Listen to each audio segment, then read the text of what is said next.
ዶክተር ደሳለኝ ጫኔ የህዝብ ተወካዮች ምክር ቤት አንዳንድ ሚዲያዎችን መከልከሉን ተከትሎ አነጋጋሪ አስተያየት በራሳቸው የፌስቡክ ገጽ ላይ አስፍረዋል።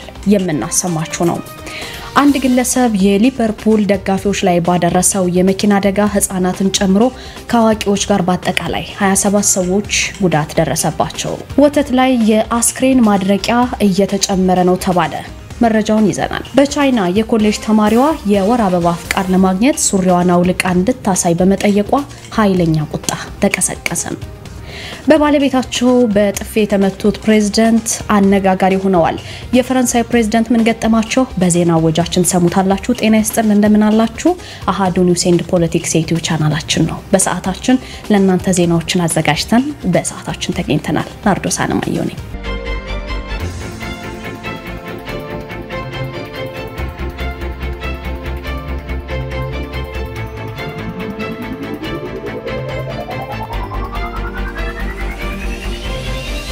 ወደ ቀዳሚው መረጃ አለፍኩኝ። ዶክተር ደሳለኝ ጫኔ የህዝብ ተወካዮች ምክር ቤት አንዳንድ ሚዲያዎችን ከሰሞኑ መከልከሉን ተከትሎ አስተያየት ሰጥተዋል። በራሳቸው የማህበራዊ ድረገጽ ላይ ማለት ነው። የምክር ቤት አባሉ ቃል በቃል ይህንን ነው ያሉት። ከሰሞኑ የህዝብ ተወካዮች ምክር ቤት እንደ ሪፖርተር አይነት ሚዲያዎችን ከመከልከሉ በላይ ደግሞ በቀጥታ በምክር ቤቱ የፌስቡክ እና ዩቲዩብ ገጾች ላይ ተላለፈ የነበሩ የምክር ቤቱን ጉባኤዎች ያስረጆችና ህዝብ አስተያየት ማዳመጫ መድረኮችን ወይም ፐብሊክ ሂሪንግስ የሚባሉትን ስብሰባዎችን ጭምር የቀጥታ ስርጭት እንዲቆሙ ተደርጓል። ፓርላማ የህዝብ ቤት ነው። በሩም ለህዝብ ክትትልና ቁጥጥር ክፍት ሆኖ መቀጠል አለበት። በምክር ቤቱ ያሰራርና የአባላት ስነ ምግባር ደንብ ቁጥር ደግሞ 6/2008 ላይ በግልጽ እንደተደነገገው ማንኛውም መታወቂያ ያዘ ዜጋ ተማሪ ሊሆን ይችላል፣ መምህር ሊሆን ይችላል፣ ተመራማሪ ሊሆን ይችላል መታወቂያውን አሳይቶ ተፈትሾ በመግባት የምክር ቤቱን ጉባኤዎች ያስረጆችና የህዝብ አስተያየት መድረኮችን መከታተል እንዲችል ይፈቅዳል አዋጁ። በምክር ቤቱ ውስጥ የሚካሄዱ ጉባኤዎች በረቂቅ አዋጆች ላይ የሚደረጉ ያስረጅ የህዝብ አስተያየት መድረኮች ሂደቶችን የህዝባችንን ያስተሳሰብና የድምጽ ልዩነት የሚያንጸባርቅ መሆን አለበት። የኢትዮጵያ ህዝብ እንደራሴዎቹ ደግሞ በጉባኤዎች ምን እየመከሩ እንደሆነ የማወቅ መብትም መገደብ አንችልም። ምክር ቤቱ በአንድ ፓርቲ ፍላጎት ብቻ ወደሚመራበት ደረጃ መውረድም የለበትም። እውነት በነጻነት የሚነገርበት፣ ልዩነቶች የሚከበሩበት፣ ህዝብ ያለ አድሎ ሳንሱር የሚደረጉ ውይይቶችን የሚከታተሉበት መድረክ መሆን አለበት እያለ ይቀጥላል ማለት ነው። እንደ ሪፖርተር አይነት የግል ሚዲያዎችን በመከልከል የመንግስት ሚዲያዎች በብቸኝነት የምክር ቤቱን የውሎ ዘገባዎች እንዲዘግቡ ማድረግ የህዝቡን ስለ መንግስት አሰራሮች መረጃ እንዳያገኝ የሚያደርግ የተጠያቂነት መርህንና የህገ መንግስቱን መንፈስ የሚጻረር ነው። የህዝብ እንደራሴዎችም እንደተመረጠ ተወካይነታችን እውነትን እንደማንፈራ ለህዝብ ተጠያቂዎች መሆናችንን ታላቅ ኃላፊነት አደራ ስለሰጠን አገልጋይ መሆናችንን ማሳየት አለብን። ግልጽነትም ስጋት ሳይሆን የየትኛውም የዲሞክራሲ ስርዓት መሰረት መሆኑን የምክር ቤቱ አመራሮች ማረጋገጥ ይጠበቅባቸዋል። ሚዲያዎች ስለ ምክር ቤቱ ውሎች በነጻነት ዘገባ እንዲሰሩ እንዲፈቅድ እንደ አንድ የምክር ቤት አባል ሆኜ ጥሬን አቀርባለሁ ሲሉ በራሳቸው የማህበራዊ ትስስር ገጽ ላይ የህዝብ እንደራሴው ዶክተር ደሳለኝ ጫኔ አስፍረዋል ማለት ነው። ወደ ቀጣዩ መረጃ እናልፋለን። አንድ ግለሰብ የሊቨርፑል ደጋፊዎች ላይ ባደረሰው የመኪና አደጋ ህፃናትን ጨምሮ 27 ሰዎች ጉዳት ደርሶባቸዋል። ባለስልጣናቱ ክስተቱ እንደ ሽብር ጥቃት የሚቆጠር አይደለም ብለውታል። እንግዲህ በፍጥነት የሚሄድ መኪና ብዙ ሰዎችን እየገጨ የሚያልፍ ምስል ነው። የእንግሊዝ ፕሪሚየር ሊግ እንግዲህ ሻምፒዮን የሆነው ሊቨርፑል ደጋፊዎቹ ደስታቸውን እየገለጹ በአደባባይ፣ አንድ ግለሰብ ግን በመኪና ባደረሰው አደጋ በርካቶች ጉዳት እንዲደርስባቸው ሆኗል። እስኪ ቪዲዮውን አይታችሁ እንመለስ።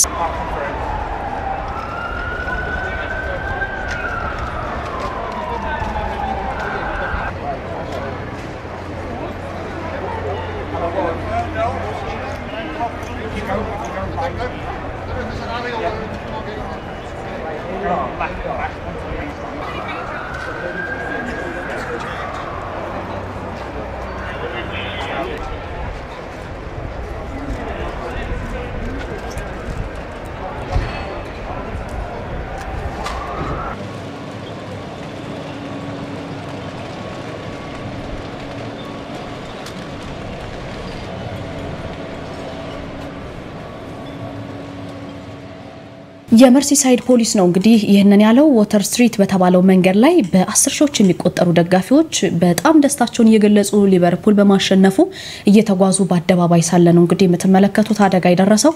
ሁለት ሰዎች ከፍተኛ አደጋ ሲደርስባቸው 27 የሚሆኑት ደግሞ ሕክምና እያገኙ እንደሆነ ነው የታወቀው። ሊቨርፑል አካባቢ የሚኖር 53 ዓመት ብሪታናዊ አደጋውን በማድረስ ተጠርጥሮ ፖሊስ በቁጥጥር ስር አውሎታል። አንድ አይን ማይ ደግሞ ለቢቢሲ እሱና ቤተሰቡ ከመኪና አደጋው የተረፉት ለጥቂት እንደሆነ ተናግሮ ነበር። ግለሰቡ እንግዲህ የተሰበሰቡ ሰዎች ላይ መኪናውን እየነዳ ሲመጣ የታየ ሲሆን ጉዳት ከደረሰባቸው ቀደም ሲል እንዳሳየዋችሁ 4 ህጻናት ይገኙበታል። እነዚህ ቆስለው ከገቡት መሃል ማለት ነው። ለህይወት የሚያሰጋ ጉዳት ከደረሰባቸው ሁለት ሰዎች መካከል አንደኛው ህጻን መሆኑንም የኖርዝ ዌስት አምቡላንስ አገልግሎት ነው ያስታወቀው። ሰኞ ከሰዓት እንግዲህ በ10 ሺዎች የሚቆጠሩ የሊቨርፑል ደጋፊዎች ቡድናቸው የእንግሊዝ ፕሪሚየር ቻምፒዮን መሆኑን አስመልክቶ ደስታቸውን ለመግለጽ ነው ወደ ጎዳና የወጡት። ነገር ግን ባላሰቡት መንገድ ቀደም ሲል ባያችሁት አኳኋን አንድ ግለሰብ በኃይል በፍጥነት በሚባል መንገድ ደስታቸውን እየገለጹ ያሉ ግለሰቦችን ክላክስ አድርጎ ወደ ዳር እንዲይዙ ማድረግ ሲገባው በጅምላ ጉዳት ሲያደርስባቸው ታይቷል። ይህ ጉዳይም የሊቨርፑል ደጋፊዎችን ደስታቸውን ወደ ሀዘን የቀየረ ድባብ ሆኖ ነበር። ወተት ላይ የአስክሬን ማድረቂያ እየተጨመረ ነው። ወተትና መሰል ምርቶችን የቆይታ ጊዜያቸውና መጠናቸውን ለመጨመር ሲባል እንግዲህ የአስክሬን ማድረቂያ ጭምር እንደሚጠቀሙ ተገልጿል። የኢትዮጵያ ምግብና መድኃኒት ባለስልጣን እነዚህ ምግብ ውስጥ የሚጨመሩ ባዕድ ነገሮች የማይታሰቡ የሬሳ ማድረቂያ ማለት የሚመገበው ነገር ውስጥ ይጨመራል ተብሎ የማይታሰብ አደገኛ ነገር ነው። ከፍተኛ የሆነ የጤና ችግር በሰዎች ላይ የሚያስከትል ነገር ነው። በባለስልጣኑ እንግዲህ የምግብ ኢንስፔክሽንና ህግ ማስፈጸም ስራ አስፈጻሚ አቶ ሙላት ተስፋዬ በየጊዜው ክትትል በማድረግ እንግዲህ ባዕድ ነገር የተቀላቀለባቸው ምርቶች ለገበያ በሚያቀርቡት ላይ ህጋዊ እርምጃ እየተከታተልን ከስር እየወሰድን ነው ማለታቸውን ሸገር ነበር የዘገበው። በአሁን ላይ እንግዲህ በገበያው ባዕድ ነገሮች የተቀላቀለባቸው ምርቶች መገኘታቸውን ጠቁመዋል። በርበሬ ላይ፣ ወተት ላይ፣ ጤፍ ላይ ጭምር ባዕድ ነገር እየተጨመረ በተለይ በአዲስ አበባ ከተማ በሌሎችም የክልል ከተሞች ነገር የሚፈጸም ቢሆንም በአዲስ አበባ ግን በየጊዜው እንደዚህ አይነት ነገሮች ተያዙ፣ በቁጥጥር ስር ዋሉ፣ እርምጃ ተወሰደባቸው የሚባሉ በርካታ ዘገባዎችን ሰማለን። ከነበረበት መጠን ግን የመቀነስ አዝማሚያ እያሳየ እንደሆነ አንስተዋል። ይህ ክትትል እየተደረገባቸው ስለሆነ በተጨማሪም እንግዲህ ድርጊቱን ፈጽመው በሚገኙ ነጋዴዎች ላይ የሚወሰዱ እርምጃዎችና የቅጣት መጠኑ ከፍ ማድረግ እንደሚያስፈልግ አስረድተዋል። ወተት ላይ እንግዲህ ተደጋጋሚ መረጃዎችን እየወጡ ነው። እኛም በዚሁ በአሃዱ ኒውስ ኤንድ ፖለቲክስ ከዚህ በፊት በዜናችን ከ2 ዓመት በፊት ወተትን በሚመለከት ማለት ነው ከ2 ዓመት በፊት የነበረው ወተት 60% ውሃ እንደነበረ መዘገባችን ይታወቃል። ዛሬ ደግሞ እጅግ አደገኛ የተባለውን የሬሳ ማድረቂያ የሰው ልጅ ህይወቱ ካለፈ በኋላ ሬሳው ሽታ እንዳያመጣ የሬሳ ማድረቂያ የሚባለውን ነገር ወተትን ያህል ህፃናት በብዛት በሚጠቀሙበት ምርት ላይ እየተጨመረ ይገኛል እዚሁ ኢትዮጵያ ውስጥ። ይህ በእውነት ለብዙ ሰዎች አስደንጋጭ ነው። ወዴትስ እየሄድን ነው? እንደው ሰዎች ጨክነው የሬሳ ማድረቂያ ወተት ውስጥ አድርገው ይሸጣሉ ወይ? በሰዎች ላይ የሚደርሰው ጉዳትስ ማን ነው ተጠያቂ የሚሆነው የሚሉ በርካታ አስተያየቶች ሲዘዋወሩ ነበር። ነገር ግን ይህ አስደንጋጭ መረጃ ወዴት እየሄድን ነው ኢትዮጵያውያን የሚሉ በርካታ አስተያየቶች ሲዘዋወሩ ነበር ማለት ነው። ወደ ሀገረ ቻይና ወስዳቸዋለሁ። በቻይና እንግዲህ ኮሌጅ ተማሪዋ የወር አበባ ፍቃድ ለማግኘት ሱሪዋን አውልቃ እንድታሳይ በመጠየቋ ነው ኃይለኛ ቁጣ የተቀሰቀሰው። ቀደም ሲል በአርስተ ዜናችን ላይ ስንገባ ነገራችሁ ነበር። እንግዲህ የመተንፈስ ወይም የመመገብ ያህል ከተፈጥሮ ሂደቶች በእኛ በሴቶች ዘንድ አንዱ ነው የወር አበባ። ከባድ የወር አበባ በከባድ ወይም ረጅም ደም መፍሰስ ይታወቃል። ይሄ ደግሞ በጣም ከባድ የሚያስከትል ነው። በትምህርት ላይ ባሉ ሴቶች፣ በስራ ላይ ባሉ ሴቶች ላይ ከባድ ተጽዕኖ የሚያሳድር ስራን እስካለ መስራት ትምህርትን ደግሞ ቁጭ ብሎ እስካለ መከታተል ድረስ የሚያደርስ የተፈጥሮ ህመም አለው። ቀላል የወር አበባ ቀለል ያለ ነው። የደም መፍሰስን ያካትታል። ይህ ከተለመደው ለአጭር ጊዜ ሊቆይ ይችላል። ቀላል የሚባለው ሴቶች እንግዲህ ትንሽ ደም መፍሰስ ብቻ ሲያጋጥማቸው ቀላል የወር አበባ ይባላል። ነገር ግን ቁርጠት፣ የሰውነት መለዋወጥ፣ የስሜት መለዋወጥ፣ ድካም፣ ከባድ ህመም፣ የዕለት ተዕለት እንቅስቃሴዎችን የሚያስተጓጉል ኃይለኛ ቁርጠት ወይም የሆድ ህመም ያልተለመዱ ምልክቶች በወር አበባ ፍሰት ጊዜ ይከሰታሉ ማለት ነው። ይህ ጉዳይ እንግዲህ የተፈጥሮ ህግ ነው። ይሄን ጉዳይ ምን ያህል ከባድ የተፈጥሮ ግዴታ መሆኑን ሁላችሁም የምትረዱት ነው። በተለይ በተለይ ሴቶች ቀደም ሲል የዘረዘርኳቸው ነገሮች ትረዳቸዋላችሁ ያስባለሁ ታዲያ በቤጂንግ ምንድነው የተፈጠረው አንድ ኮሌጅ ውስጥ የምትማር ሴት ለወር አበባ ፍቃድ ረፍት እንድታገኝ የወር አበባ ላይ መሆኗን እንድታረጋግጥ ከተጠየቀ በኋላ ከፍተኛ ቁጣን የተቀሰቀሰው እንድታረጋግጥ የተደረገበት መንገድ ቁጣን ቀስቅሷል ክሊኒክ በሚመስል ክፍል ውስጥ እንግዲህ ተቀረጸና በማህበራዊ ሚዲያ ላይ ተለጠፈ ምስል እንደሚያሳየው አንድ ወጣት የወር አበባ ላይ ነኝ ብላ ስትናገር የህመም ፍቃድ ከማግኘቷ በፊት ሱሪሽን አውልቂ ወይም ሱሪሽን አውልቀሽ ማሳየት አለብሽ ተብላ ስትጠየቅ ይታያል ብዙ ሴቶችን ያሳዝናል በመሰረቱ ይሄ የትምህርት ቤት ህግ ነው ስትል አንዲት ግለሰብ ስትናገር ተስተውሏል እንግዲህ በሀገረ ቤጂንግ የሚገኙ በርካታ ሰዎች በማህበራዊ ሚዲያ ይሄ መረጃ ከተለቀቀ በኋላ ቁጣቸውን ሲገልጹ ነበር የሀገር ውስጥ መገናኛ ብዙሃን እንግዲህ እዚህን ምስል የዩኒቨርሲቲ ኮሌጅ እንደሆነ ነው የገለጹት በኋላ እንግዲህ ሰራተኞቻቸው ፕሮቶኮልን ተከትለዋል ሲሉም በመግለጫቸው ተናግረው ነበር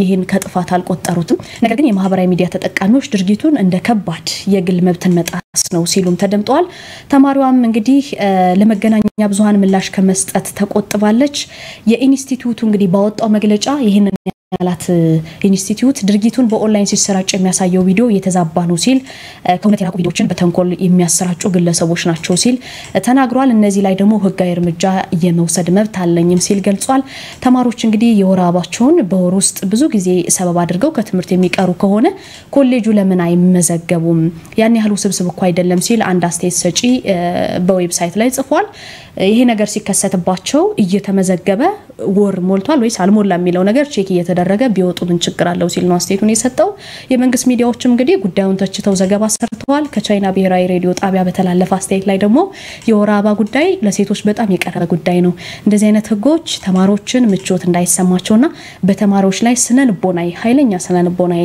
ደህንነት አሉታዊ ተጽዕኖ ያሳድራል ሲሉ ተናግረዋል ማለት ነው እንግዲህ እቺ ሴት ሱሪሽን አውልቂና አይተን ነው ምናምነው ከተባለች በኋላ በሀገረ ቤጂንግ ኃይለኛ ቁጣ መቀስቀሱን ከተለያዩ የዓለም አቀፍ ሚዲያዎች ያገኘናቸው መረጃ ያመለክታል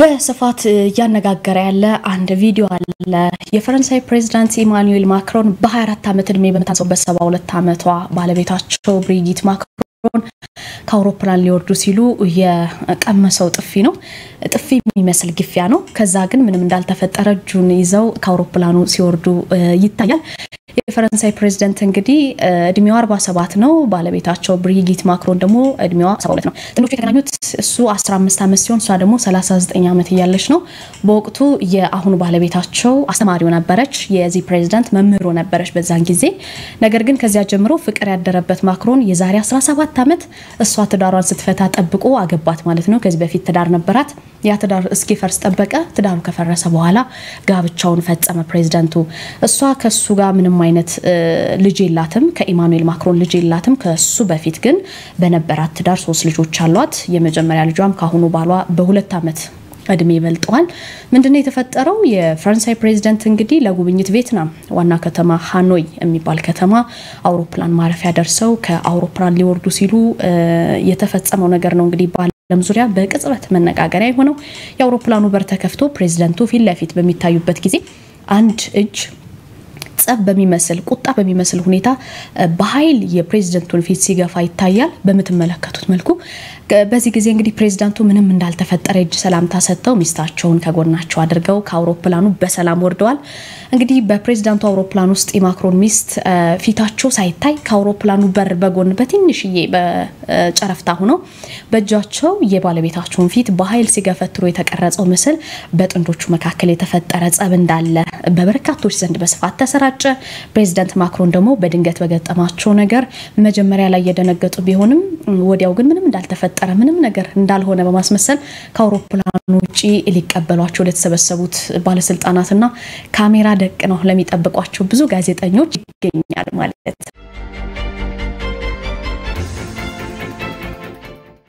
ውድ ተመልካች ቤተሰቦቻችን አሁን ደግሞ ወደ አሃዱ ስቱዲዮ መለሳችኋለሁ የኤርትራ መንግስት በኢትዮጵያ ላይ የሰነዘረው ወንጀላ መርህን የጣሰ ነው ሲሉ ምሁራኖች ስለመግለጻቸው ባልደረባዬ ፍቅር ተቢተው ከአሃዱ ስቱዲዮ ተጠብቃችኋለች ወደ ፍቅር ተወስዳችኋለሁ ቴክኒኩን በጥራት በመቆጣጠር ነጻነት ኪዳኔ ልሳኑን እያስደመጥኩ ፍቅር ተቢተው አብረናችሁን ዘልቃለን። አንኳር ዘገባዎቹ ቀዳሚ ናቸው። የተሰረዙ የሲቪል ማህበራት ዳግም ወደ ስራ መመለስ እንደማይችሉ ተገልጿል። የስራ ሪፖርታቸውን ባለማቅረባቸውና ተደጋጋሚ ማስጠንቀቂያ እንዲሁም የጊዜ ገደብ የተሰጣቸው የሲቪል ማህበራት መሰረዛቸውን ተከትሎ ዳግም ወደ ስራ እንዲመለሱ ምን እየተሰራ ነው ሲል አሃዱ ጠይቋል። የኢትዮጵያ ሲቪል ማህበረሰብ ምክር ቤት ፕሬዝዳንት አቶ አህመድ ሁሴን በምላሻቸውም የተሰረዙ የሲቪል ማህበራት ዳግም ወደ ስራ መመለስ እንደማይችሉም ተናግረዋል። በተለይም በክልሎች ተዘዋውረው የተለያዩ ስራዎችን የሚሰሩትን ለመደገፍና እንዳይዘጉ ለማድረግ ቢያንስ የስራ ሪፖርት ማቅረብ ባይችሉም ዳግም ምዝገባ እንዲያደርጉ በሚል ውሳኔ ከተወሰነ በኋላ የ2 ወር የጊዜ ገደብ ቢሰጥም መምጣት እንዳልቻሉም ነው ያነሱት። ነገር ግን በዚህ ጊዜ ውስጥ መምጣትና ዳግም ምዝገባ በማድረግ የቻሉ 70 የሚሆኑ የሲቪል ማህበረሰብ ድርጅቶች ብቻ እንደሆኑም ገልጸዋል። በቃ ኦሬዲ የሌሉ ናቸው ብለሽ ቁጥር ሪፖርት አላቀረባችሁ እንደሚያስደርጉ አይደለም። ባይዘ ሪፖርት ያላቀረቡበት ምክንያት ሲጣራ ስለሌሉ ነው። ስማቸው ብቻ ናቸውና ኦሬዲ ድርጅቶች በቃ ካቆሙ ምን ካሉ ረጅም ጊዜ ነው የተወተወተው ነው እንደዚህ ነው ምናምን የተባሉ በመግለጫም በደብዳቤ በኢሜል በተለያዩ ሚቶች ተጠርተዋል። ሲመጡ የሰሩት ስራ ኖረ አልኖረ ሪዝናቸው አሳማኝ ሆነ አልሆነ እሱን ሳታደርጉ መዝግቧቸው ብቻ እነሱ መተናል አለ ብለው ይሏችሁ እንጂ መዝግቧቸው ብለን ነው ዳይሬክሽን የሰጠነው እንደ ቦርድ። ግን ብለው ሄደው አንድ መስመር የጻፉትንም ሁሉ ተቀብለዋል። በዛን ወደ 70 እንደዚህ አካባቢ ድርጅቶች ምንም የሚንቀሳቀሱት ነገር የለም ምናምን ግን እስቲ ተሰጥቷቸዋል ሬጂስተር እንዲያደርጉ ተደርጓል። ስለዚህ አሁን እነዚህ ላይኛ እንደ ጥያቄም እንደምን ኢንቨስት ማድረግ የለብንም ኦሬዲ የሌሉ ስለሆኑ ማለት ነው። ወደ ስራ እንዲመለሱ ለማድረግ ከ1 ሚሊዮን ብር በላይ ወጪ በማድረግ በሁሉም የግንኙነት አማራጮች መልእክት እንደተላከና ምላሽ እንዳልተሰጠም ተናግረዋል። ከ1500 በላይ የሲቪል ማህበረሰብ ድርጅቶች መሰረዛቸው የሚታወቅ ነው።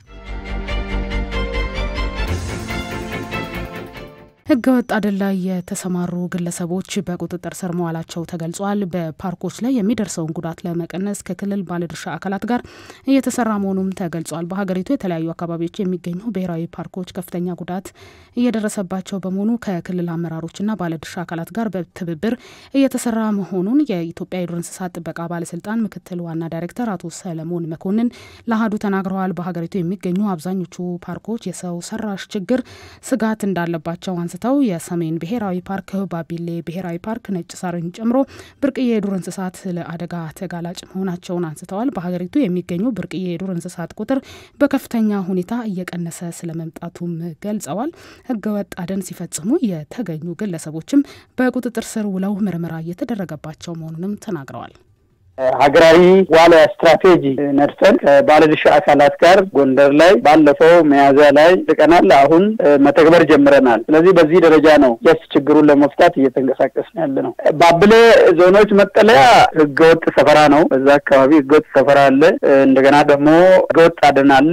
እነዚህ ችግሮች ለመፍታት ከሁለቱ ክልል ከፍተኛ አመራሮች ጋር ባለድርሻ አካላት መድረክ ለማካሄድ ግንቦት 26 ወይ 27 ላይ መድረክ ይኖረናል። ስለዚህ በዛ መድረክ እነዚህ ሰው ሰራሽ ችግሮችን እንዴት አድርገን ነው ቀርፈን ባቢሌ ዞኖች መጠለያን መቅረፍ የምንችለው የሚል ሰፊ የሆነ ውይይት ይኖረናል ብለን እንገምታለን። የባቢሌ ዞኖች መጠለያን ችግር ለመፍታት የሁለቱ ክልል አመራሮች ወደ 780 ባወራዎች ኦሮሚያ በኩል ወጥተው ነበር። በተመሳሳይ በሶማሌ ክልልም ያልተሰራ ነው ስራ ወደ ኋላ ሊመለስ የቻለው። የነጭ ሳር ብሔራዊ ፓርክ ችግርን ለመፍታት ከባለድርሻ አካላት ጋር በሰፊው እየሰራን ነው ያለነው። ስለዚህ ከዚህ በፊት ችግሮች ከሞላ ጎደል የተፈቱ ያሉበት ሁኔታ ነው ያለው። ጉጂ በኩል ችግርም ስለነበረ የሬንጀሮችም እንደፈለጉ ተንቀሳቅሰው ፓትሮሊንግ ስራ ለመስራት በጣም ይቸገሩ ነበር።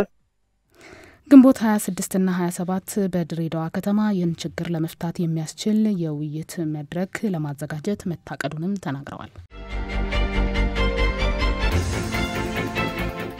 የመጥፋት አደጋ የተጋረጠባቸውን የእጽዋት ዝርያ ለመለየት ጥናት እየተደረገ መሆኑ ተገልጿል። እንደ ሀገር ያለውን የእጽዋት ዝርያ ከ6000 በላይ ሲሆን የመጥፋት አደጋ የተጋረጠባቸውን ለመለየት ጥናት እየተደረገ መሆኑን የተናገሩት የኢትዮጵያ ብዝሃ ሕይወት ኢንስቲትዩት ምክትል ዋና ዳይሬክተር አቶ አብዮት ብርሃኑ ናቸው። በጸጥታና መሰል ችግሮች ምክንያት በሚፈለገው መጠን ጥናቱን ማከናወን እንዳልተቻለ የተገለጸ ሲሆን በአንዳንድ ቦታዎች ላይ አዳዲስ የእጽዋት ዝርያዎች ስለመገኘታቸውም ጠቁመዋል። አንዳንድ አካባቢዎች ላይ የተመናመኑ የእጽዋት ዝርያዎች በጥናት የሚገኙበት ሁኔታም ስለመኖሩ ነው ያነሱት። በመሆኑም በእጽዋት ዝርያ ላይ ጥናት በመከናወንና ናሙና በመያዝ የእጽዋቱ ዝርያ እንዲበዛም እየተሰራ ነው ብለዋል። በእጽዋት ረገድ ተጠንተውም አላለቁም። በመጀመሪያ ኢትዮጵያውን እጽዋት ለምሳሌ 6029 ተብሎ ተመዝግቧል። ዝርያ የሚባለው እየተመናመኑ ያለ አሉ ወይ? አዎ አሉ።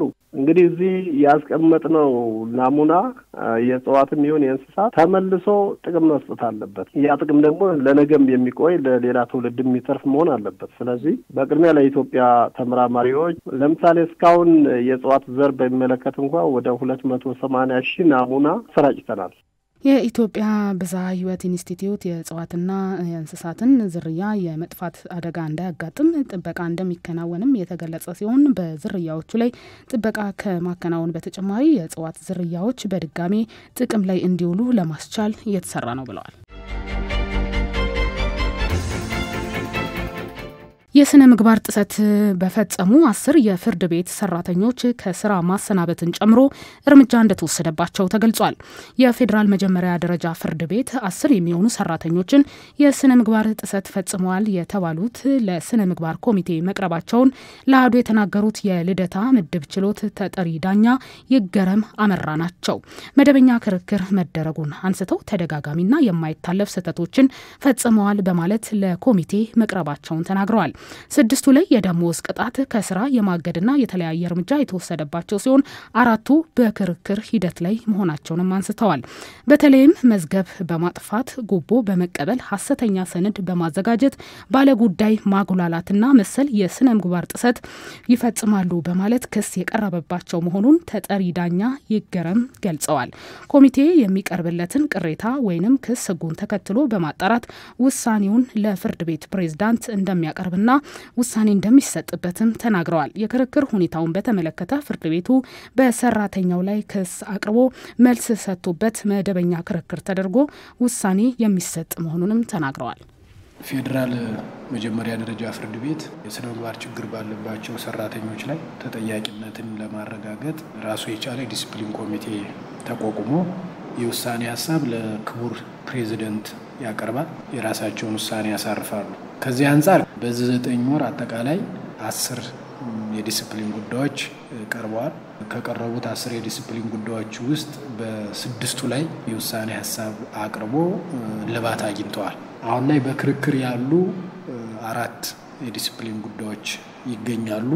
ምናልባት ግልጽ እንዲሆን በዋናነት ፍርድ ቤቶች በተቻለ መጠን ችግሮች ሲፈጠሩ ወዲያውኑ የማስተካከል፣ የመመካከር፣ የማረም ስራዎች ይሰራሉ። ይሄ አሃዝ በዲሲፕሊን ኮሚቴው ፎርማል ክስ ቀርቦ የታዩ ጉዳዮችን የሚመለከት እንጂ ህጉ በሚፈቅደው አግባብ በየምድብ ችሎቱ ያሉ የሥራ ክፍል ኃላፊዎች የዲሲፕሊን ጥሰት ሲፈጸም የሚወስዱት እርምጃ አለ። የዛ ዳታ እዚህ ውስጥ አልተካተተም እንጂ አጠቃላይ እንደ ፌዴራል መጀመሪያ ደረጃ ፍርድ ቤት የቃል ማስጠንቀቂያ፣ የጽሁፍ ማስጠንቀቂያ ህጉ በሚፈቅደው አግባብ ስራ ክፍል ኃላፊዎች ይሰጣሉ።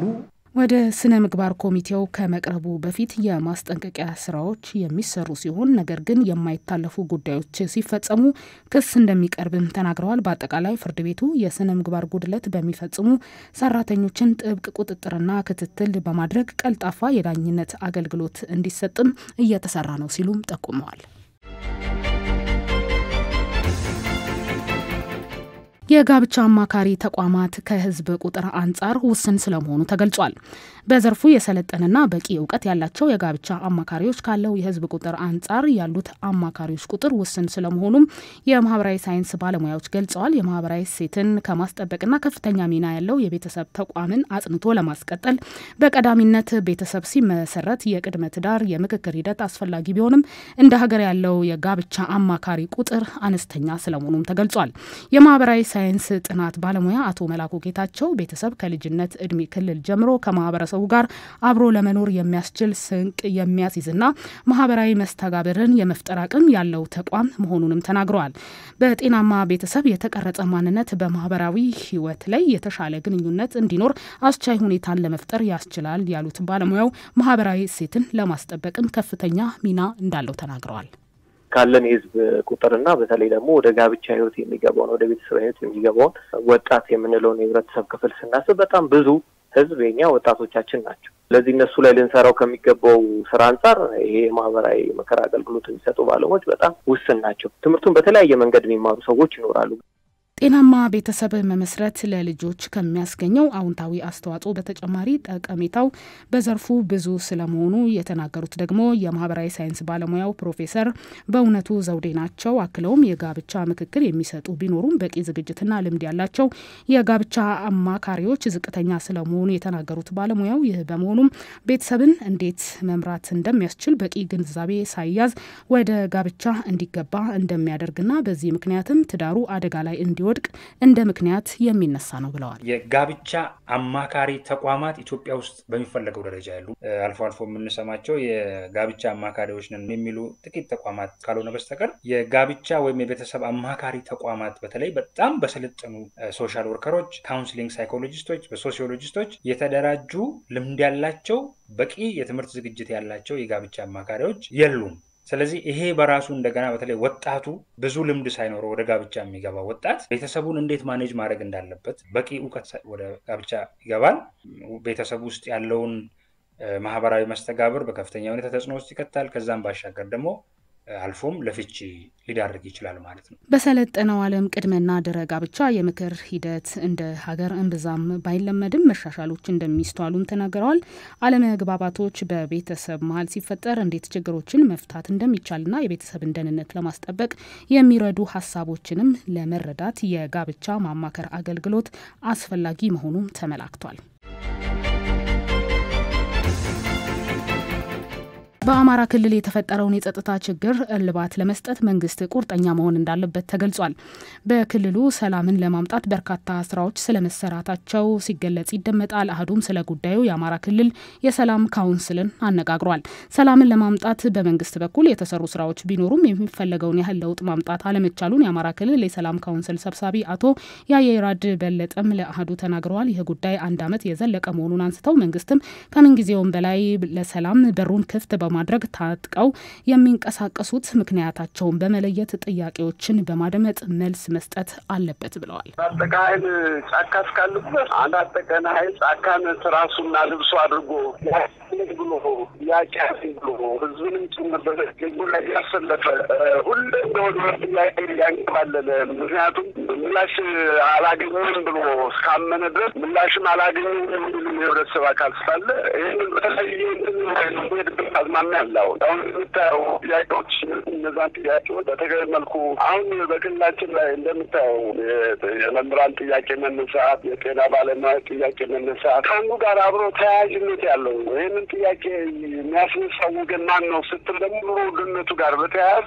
ጫካ ያለው ኃይል ነው። በእርስ በርስ ግጭትም ማንም አሸናፊና ተሸናፊ የለም የሚሉት የካውንስሉ ሰብሳቢ አቶ ያየራድ ስለዚህ ሁለቱም ወገኖች ከጸብ ወጥተው ሰላማዊ ዜጎች ከሚደርስባቸው ሞት፣ ረሃብና ስደት መታደግ ያስፈልጋል ሲሉም ጥሪያቸውን አቅርበዋል። ኡጋንዳ ከጀርመን ጋር የነበራትን የመከላከያና ወታደራዊ ግንኙነት ሙሉ ለሙሉ እንዳቆመች ተገልጿል። እዚህ ውሳኔ ላይ የተደረሰው በካምፓላ የጀርመን አምባሳደር ማቲያስ ሻወር በምስራቅ አፍሪካዊቷ ሀገር አፍራሽ በመሆኑ እንቅስቃሴዎች ላይ ተሳትፈዋል በሚል እንደሆነም ተገልጿል። ጉዳዩ መፍትሄ እስኪያገኝ ውሳኔ እንደጸና ይቆያል ያሉት የኡጋንዳው ቃል አቀባይ ክሬዝ ማርጌ አምባሳደሩ ተቀባይነት የሌለው ስራ ሰርተዋል ሲሉም ከሰዋል። የጀርመን መንግስት በአንጻሩ ላይ የቀረበውን ክስ አስተባብሏል ነው የተባለው። የጀርመኑ መንግስት በአምባሳደሩ ላይ የቀረበውን ክስ እንዳስተባበሉ የተገለጸ ሲሆን የሀገሪቱ የውጭ ጉዳይ ሚኒስትር ቃል አቀባይ ካምፓላ ያቀረበችውን ክስ ተገቢነት የሌለውና ከእውነት የራቀ ነው ብለውታል። ሁለቱ ሀገራት በወታደራዊና መከላከያ ዘርፍ በርካታ ዓመታትን ያስቆጠረ ግንኙነት እንዳላቸው ይታወቃል። ዘገባው የሮይተርስ ነው። ሩሲያ በሀገሪቱ የሚንቀሳቀሱ የአፍሪካ መገናኛ ብዙሃን ቁጥር ያድጋል ብላ እንደምትጠብቅ ገልጻለች። በሩሲያ በአፍሪካና አጠቃላይ በዓለም ላይ የተከናወኑ ያሉትን ክስተቶች ትክክለኛ ገጽታ ለሰፊው ታዳሚዎች ማስተላለፍ እጅግ በጣም አስፈላጊ ነው ሲሉ የሩሲያ የውጭ ጉዳይ ሚኒስትር የአፍሪካ ቢሮ ዳይሬክተር ታቲያና ዶቭጋሌንኮም ተናግረዋል። ሩሲያ አፍሪካ ሉዓላዊ የኃይል ማዕከልነቷን እንድታጠናክር ድጋፍ መስጠቷን እንደምትቀጥል ማረጋግጠዋል። ሀገራችን ለ10 ዓመታት ያህል ለአፍሪካውያን ትግል ድጋፍ አድርጋለችም ብለዋል። ዛሬ የአፍሪካ መንግስት በዓለም አቀፍ ጉዳዮች ላይ በንቃት የመሳተፍ ፍላጎታቸውን ሙሉ ለሙሉ እንደግፋለን፣ ዘመናዊ የቅኝ አገዛዝ ድርጊቶችንም በጋራ እንቃወማለን ሲሉም ተናግረዋል። ሩሲያ ከአፍሪካ ሀገራት ጋር እያደረገች ያለችው ግንኙነት ከጊዜ ወደ ጊዜ እያደገ የመጣ ሲሆን ወታደራዊ ትብብሮች ደግሞ ከፍ ያለውን ድርሻ እንደሚይዙም ይነገራል። ዘገባው የስፑትኒክ ነው።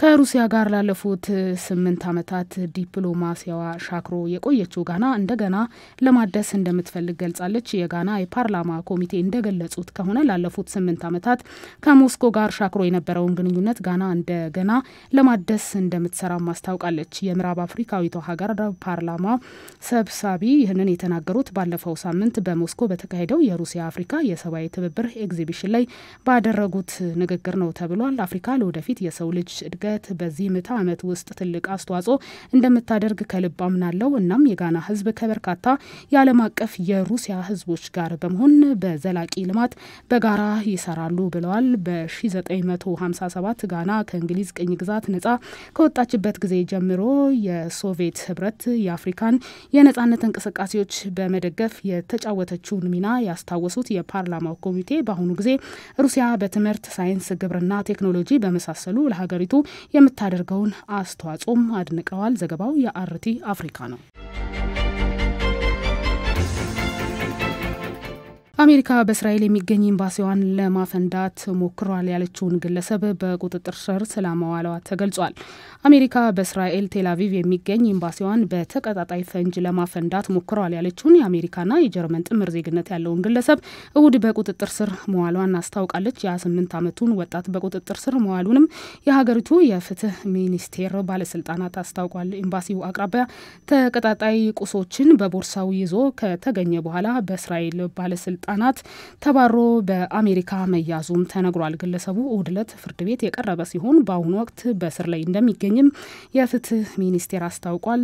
ተከሳሹ በእስራኤል በሚገኘው ኤምባሲ ላይ ያነጣጠረ አሰቃቂ ጥቃት ለማድረስ በማቀድ በሞት በማስፈራራት እንዲሁም በፕሬዝዳንት ትራምፕ ህይወት ላይ በማነጣጠር መከሰሱንም ነው የተገለጸው።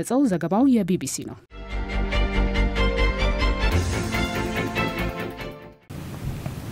ለሰጣችሁን ጊዜ ከልብ አድርገን እናመሰግናለን። አሃዱ ኒውስ ኤንድ ፖለቲክስ ተአማኒ መረጃዎችን ወደ እናንተ በየቀኑ እናደርሳለን። ናርዶስ አለማየሁ ከእናንተ ጋር ቆየሁኝ። በያላችሁበት ጥሩ ጊዜ ይሁንላችሁ።